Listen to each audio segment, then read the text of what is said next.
Doctor care homeopathy అన్ని బ్రాంచ్ల్లో free consultation మరియు 25% అన్ని మందులపైన గొప్ప డిస్కౌంట్. మనతో పాటు నాంపల్లి ఇన్ఛార్జ్ ఫిరోజ్ ఖాన్ గారు ఉన్నారు. సార్ చెప్పండి సార్, ఇండియన్ బాక్సింగ్ లింక్ వచ్చారు సార్, హౌ యూర్ ఫీలింగ్ ఇక్కడికి రావడానికి? ఎక్సలెంట్. ఎందుకంటే ఇది ఒక ల్యాండ్ ప్రవీణ్ అక్కడ ఒక ల్యాండ్ మార్క్ ఈవెంట్ ఇది. ఇది ఒక డిఫరెంట్ కైండ్ అండ్ ఎంత బాగా చేస్తున్నారంటే మన తెలంగాణ బాక్సింగ్ కౌన్సిల్ ఇది ఫస్ట్ టైం ఆ మిడిల్ ఈస్ట్ ఇండియా ఛాంపియన్షిప్ నేను నా లైఫ్లో ఇట్లా అంటే చూడలేదు. అది కూడా మన తెలంగాణలో గచ్చిబౌలిలో అవుతుంది అంటే ఇంకా నాకు ప్రౌడ్ ఫీలింగ్ వస్తుంది. జబర్దస్త్ చేయాలి, ఇంకా ముందు ఇట్లాంటి ఇంకా ఉంటాయి, ప్రొఫెషనల్ బాక్సింగ్ వస్తుంది. సో స్పోర్ట్స్ అంటే అందరి సబ్జెక్ట్ కంటే ఎక్కువ నాకు ఇష్టం అంటే స్పోర్ట్స్. ఎందుకంటే దానిలో హెల్త్ ఉంటుంది, యూత్ ఉంటుంది, ఆ జెస్ట్ ఉంటుంది, ఆ ఎక్సైట్మెంట్ ఉంటుంది, ఆ ఫన్ ఉంటుంది, సో ఆ బ్యూటీ ఉంటుంది. సో ప్రతి ఒక్క యూత్ ఏదైనా స్పోర్ట్లో పోవాలి అని ఎప్పుడు నేను చెప్పేది. సో ఇట్లాంటి బాక్సింగ్ అంటే సూపర్. దానిలో స్టెమినా ఇంకా ఎట్లా ఉంటుంది అంటే బాక్సింగ్ ఇంకా పాలిటిక్స్ సేమ్. ఒక లీడర్కి స్టెమినా అవసరం, ఒక బాక్సర్కి స్టెమినా అవసరం. ఇంకా మీరు ఎప్పుడు డిఫెండ్ చేయాలి అప్పుడు డిఫెండ్ చేయాలి, ఎప్పుడు పంచ్ చేయాలి అప్పుడు పంచ్ చేయాలి, right? So first of all మీకు కంగ్రాచులేషన్స్ చెప్తున్నారు సార్, ఎందుకంటే నాంపల్ ఎక్కడ మూవ్ చేయాలి అక్కడ మూవ్ చేయాలి. సో సేమ్ పాలిటిక్స్ బాక్సింగ్ మీరు చూడండి, ఆ రిజంబ్లెన్స్ ఉంటుంది. సో ఇప్పుడు మా ప్రవీణ్ అన్న మా తమ్ముడు మా ఫ్రెండ్ మాకు పిలిపించినారు ఇలా గెస్ట్ ఆఫ్ ఆనర్, ఇంకా ప్రెసిడెంట్ తెలంగాణ బాక్సింగ్ కౌన్సిల్ ఇచ్చినారు మాకు. సో దానికి సంతోషం. తప్పకుండా దీనికి ఇంకా ఎంకరేజ్ చేస్తాం. అండ్ బాక్సింగ్కి స్పోర్ట్స్ పర్సన్స్కి ఈయన అసోసియేషన్కి ఏం బలం కావాలి, ఎక్కడ ఎంకరేజ్మెంట్ కావాలి తప్పకుండా ఇస్తాం. ఇలా ఫస్ట్ టైం కానీ రేవంత్ రెడ్డి కొద్దిగా బిజీ ఉన్నారు కాబట్టి ఆయనకు పిలవలేదు. నెక్స్ట్ టైం ఖచ్చితంగా రేవంత్ రెడ్డికి పిలుస్తా. మన బాక్సర్స్కి ఏం మద్దతు కావాలి తప్పకుండా గవర్నమెంట్ నుంచి ఇప్పిస్తా. సింపుల్ ఒక లాజిక్ అనుకుంటా. నిఖత్ జరీన్ గెలిచిన తర్వాత మేము పిలిపించి డబ్బులు ఇచ్చినాం. దాని తర్వాత ముఖ్యమంత్రి అయినాడు, వస్తేనే 2 కోట్లు ఇచ్చినాడు. అంటే ముఖ్యమంత్రి మైండ్ సెట్ ఏం, యూత్ స్పోర్ట్స్లో రావాలి.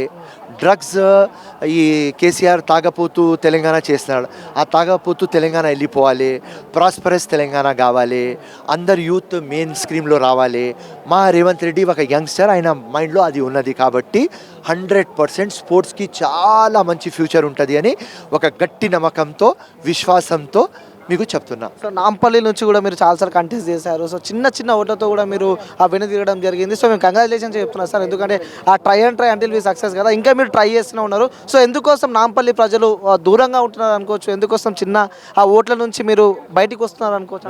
1500 ఓట్స్తో ఓడిపోయినా దానిలో ఎవరిది ఏం తప్పు లేదు. బోకస్ ఓట్లు ప్రజలు నాకు ఓటు ఇస్తున్నారు. వేయకపోతే 60,000 ఓట్లు పడవు కదా, అది కూడా రేగిస్తాన్లో, అది డెజర్ట్ కదా, ఆ లంగా కాన్స్టిట్యున్సీ కదా, రైట్?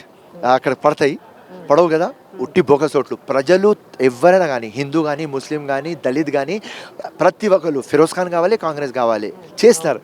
కానీ అక్కడ వాళ్ళ బోకస్ ఓటింగ్ ఉన్నది. ఫైన్ 1500 దాకా వచ్చింది, నెక్స్ట్ టైం వెళ్ళిపోతారు. అంటే ముందు రోజు కూడా మీరు ఎలక్షన్ కమిషన్ దగ్గరికి వెళ్ళడం జరిగింది. సో ఆ రోజు కూడా నేనే మీతో ఇంటర్వ్యూ చేశాను, ఆ రోజు మాట్లాడారు. అక్కడ నుంచి రెస్పాన్స్ ఏ విధంగా ఉండే మీకు? ఎలక్షన్ కమిషన్ 50% పని చేసింది, 50% పని ఇంకా కావాలి. ఓటింగ్ డిలీట్ 50% అయింది, ఇంకా 50% కావాలి. అండ్ ఇంకా నాంపల్లి కాదు, ఇప్పుడు మొత్తం సిటీ వెనక తిరుగుతా నేను. అండ్ స్పెషలీ హైదరాబాద్ ఎంపీ దాని వెనక తిరుగుతా, అసదుద్దీన్ వెనక తిరగాలి నేను. ఇప్పుడు మలక్పేట్ కానీ, చంద్రాయణగుట్ట కానీ, బహదూర్పురా కానీ, చార్మినార్ కానీ, యాహుద్పురా కానీ, కార్వాన్ కానీ లంగా దొంగ ఓట్లు ఉన్నాయి. అందరు కాంగ్రెస్ లీడర్కు పిలిపిస్తా. నేను ఏ ఫార్ములాతో లంగా ఓట్లు దొంగ ఓట్లు పట్టుకున్నా ఆ ఫార్ములా వాళ్ళకు నేర్పిస్తా. అసదుద్దీన్ వెనక పడతా. ఎంపీగా పోటీ చేయబోతున్నారా మళ్ళీ మీరు? కాంగ్రెస్ పార్టీ చెప్తే ప్రధానమంత్రి నరేంద్ర మోదీ మీద పోటీ చేస్తా.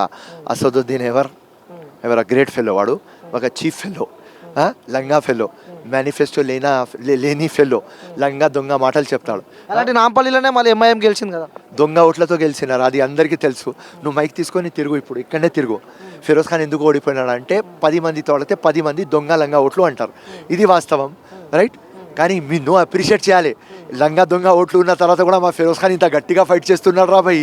ఆ బలం ఏమనుకోవచ్చు సార్, ఇంత గట్టిగా ఉండడానికి ఆ బలము ఆ బలహీనత ఏమనుకోవచ్చు? అది బలం ఏమంటే విక్టరీ కోసం రాలేదు, హిస్టరీ కోసం వచ్చిన.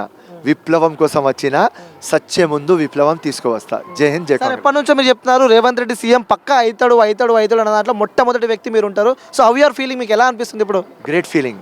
నాకు ఒకటే నమ్మకం ఉన్నది, చాలామంది ప్రజలకి ఉన్నది కానీ లీడర్స్కి లేవు.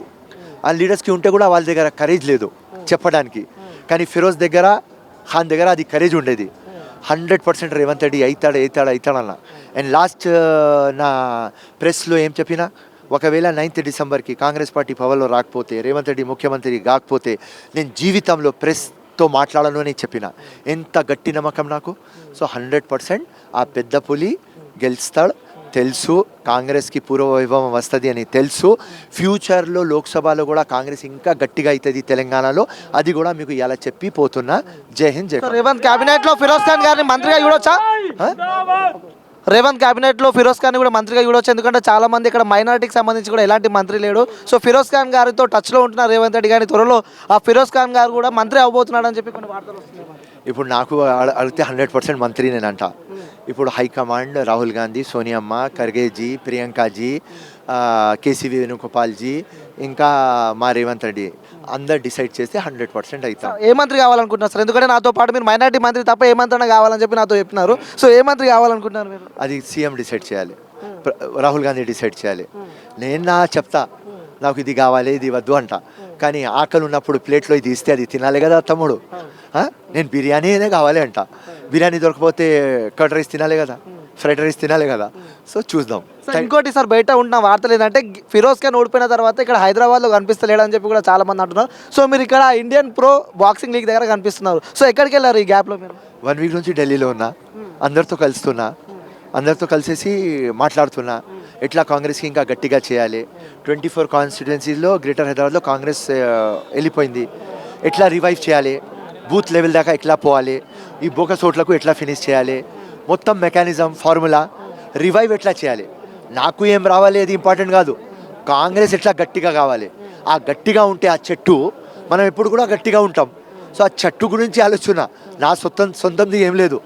ఏ రోజు టైం వస్తుంది అప్పుడు రేవంత్ రెడ్డి ఫోన్ వస్తుంది, పోతా రేవంత్ రెడ్డి ఏమి ఇస్తే అది తీసుకుంటా. సో చివరిగా తెలంగాణ ప్రజలకు మీరు చెప్పాలంటే ఏం చెప్తున్నారు? అలాగే నాంపల్లి ప్రజలకు మీరు చెప్పాలంటే ఏం చెప్తున్నారు? నాంపల్లి ప్రజలకు థ్యాంక్ యూ. వినమ్మా, నాంపల్లి ప్రజలకు థ్యాంక్ యూ.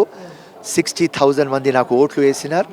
నేను ఢిల్లీలో బిజీ ఉన్నా, ప్రతి ఒక్క గల్లీ నేను తిరగాలి. థ్యాంక్ యూ, మీరు ఇంత ఆశీర్వాదం ఇచ్చినారు నాకు. దానికోసం నా దగ్గర వర్డ్స్ లేవు. ఎప్పుడు ఫిరోజ్ ఖాన్ దగ్గర వర్డ్స్ ఉంటాయి, కానీ నాంపల్లి ప్రజలు ఇంత ఆశీర్వాదం ఇచ్చిన తర్వాత నా దగ్గర వర్డ్స్ లేవు. ఎందుకు సార్ ఇంకా నాంపల్లి ప్రజలపైన ఎందుకు ఇంకా అంత ప్రేమ చూపిస్తున్నారు మీరు? నాంపల్లి నా ఫ్యామిలీ, నాంపల్లి నా ఫ్యామిలీకి ఎట్లా ఏడుస్తా, నాంపల్లి నా ఇల్లుకి ఎట్లా ఏడుస్తా. నాంపల్లి గెలిచిన తర్వాత మొత్తం ఊరికి గెలుస్తా. Thank you sir.